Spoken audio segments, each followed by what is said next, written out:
ইউভান আর ইয়ালিনী, বাবা পরিচালক রাজ চক্রবর্তী আর মা অভিনেত্রী শুভশ্রী গাঙ্গুলি।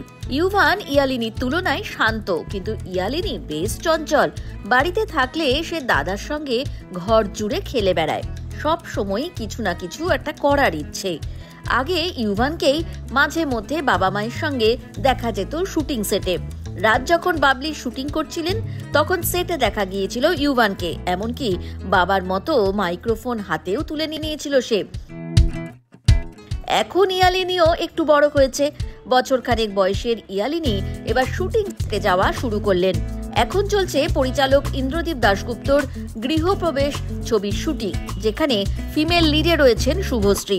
মায়ের সঙ্গে সেখানে হাজির ইয়ালিনী। সোমনাথ কুণ্ডু যখন শুভশ্রীর মেকআপ করছেন তখন মায়ের কোলে শুধু চুপচাপ বসে থাকবে ইয়ালিনী, তা কি হয়? একটু পরে সেও ব্রাশ হাতে মা শুভশ্রীর মেকআপ করতে শুরু করলেন।